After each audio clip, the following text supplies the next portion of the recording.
በስመ አብ ወወልድ ወመንፈስ ቅዱስ አሐዱ አምላክ አሜን። የተወደዳችሁ ሕዝበ ክርስቲያን እንደሟላችሁ እንደቆያችሁ አሜን። ልዑለ ባሕርይ እግዚአብሔር ስሙ አጽናፈ ዓለም እስከ አጽናፈ ዓለም በፍጥረታቱ አንደበት የተመሰገነና የተከበረ ይሁን። እናታችሁ ወላዲተ አምላክ ትክበር ትመስገን። ጻድቃን ሰማዕታትም እንደየክብራቸው መጠን ምስጋና ይድረሳቸው። ግንቦት 15 2017 ዓ.ም ለዋና ስራ አስኪያጅነት የመንበረ ፓትርያርክ ጠቅላይ ቤተ ክህነት ባደረገው ምርጫ አቡነ ሳዊሮስ መመረጣቸው ይታወቃል። በዚህ የተነሳ ብዙ ኦርቶዶክሳውያን ተቃውሟቸውን እየገለጹ ይገኛሉ። በሌላ ወገን በመንፈስ ቅዱስ የሚመራ ጉባኤ ከመሆኑ አንጻር ተቃውሞ አያስፈልግም ሲሉ ሁለት ሀሳቦች ነው ያሉት። የእናንተ ሀሳብ አስተያየታችሁን ጻፉልኝ።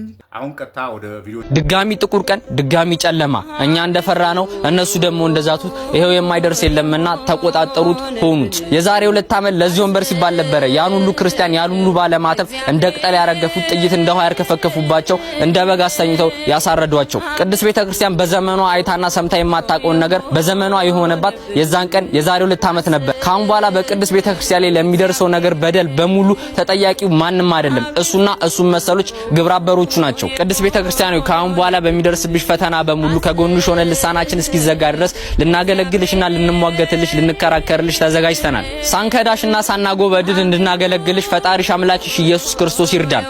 እኔ አዲስ አበባ ነው ተወልጄ ያደግኩት። አዲስ አበባ ልጅ ለሃይማኖቱ ምን አይነት ፍቅር እንዳለው አውቃለሁ።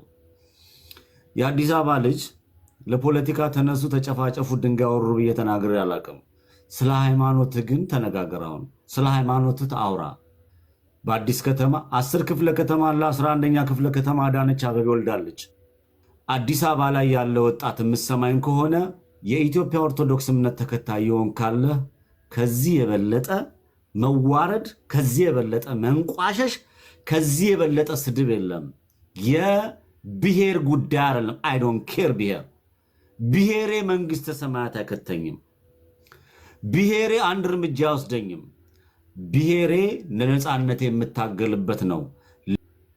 ቅድስት ቤተክርስቲያንን ጥቁር ያለበሷት የሻሸመኔ ኦርቶዶክሳውያን እንዲሞቱ እንዲገደሉ ምክንያት የሆኑ ልዩ ተልእኮን በመቀበል በማስፈጸም ቅድስት ቤተክርስቲያንን የከዱ በቤተክርስቲያን ወንበር ላይ ከፍ ተደርገው ተሾመዋል። በሌላ ወገን ደግሞ የቤተክርስቲያን ውሳኔ የመንፈስ ቅዱስ ውሳኔ ነው። ማንኛውም ክርስቲያን ያው መቀበል ይጠበቅበታል የሚሉም አልጠፉም። የቅድስት ሲኖዶስን ውሳኔ የቅድስት ቤተክርስቲያንን ውሳኔ የትኛውም ሰው ሊያከብር ይገባል። የትኛውም አባት፣ የትኛውም ካህን፣ የትኛውም ጳጳስ ሊያከብር ይገባል። ምክንያቱም የቅድስት ሲኖዶስ ውሳኔ የቅዱስ ሲኖዶስ ውሳኔ የመንፈስ ቅዱስ ውሳኔ ነውና ነው። ጳጳሳትንም ካህናትንም የሚሾመው መንፈስ ቅዱስ ነው፣ እግዚአብሔር ነው የሚሾማቸው ብለን እስካመንን ድረስ የእግዚአብሔርን ውሳኔ መረረንም ጣመንም ልንቀበለው ይገባናል። አስቀድሞ ሐዋርያው ቅዱስ ጳውሎስ በሮሜ መልእክቱ 8:30 ላይ እንዲህ ይላል፣ አስቀድሞ እርሱ የመረጣቸውን አከበራቸው። አስቀድሞ እርሱ የመረጣቸውን አከበራቸው፣ ያከበራቸውንም አጸደቃቸው። ስለዚህ እግዚአብሔር የመረጣቸውን ሾመ፣ እግዚአብሔር የወደደውን አደረገ፣ እግዚአብሔር የፈቀደውን አደረገ። ለምን እንዳደረገ ማድረጉ አግባብነት ይኑረው፣ ማድረጉ እውነት ይሁን፣ ማድረጉ ለመልካም ይሁን፣ ማድረጉ ለክፉ ይሁን፣ የወደፊቱንም የሚያውቀው እግዚአብሔር ስለሆነ ስራው የእግዚአብሔር ነው። በእግዚአብሔር በሆነ ስራ ላይ አትግቡ። ለተሾሙት መልካም የሥራ ዘመንን ተመኙላቸው።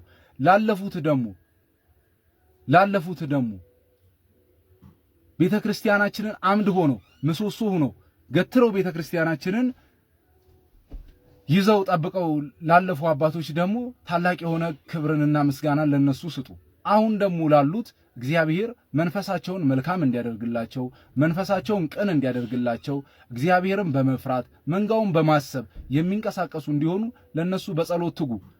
አለበለዚያ ግን እግዚአብሔር በቀባው ላይ እግዚአብሔር በሾመው ላይ ማንም ሰው አንደበቱን ሊያላቀቅ ማንም ሰው ክፋትን ሊናገር የተገባ አይደለም። ይሄ አልተፈቀደም።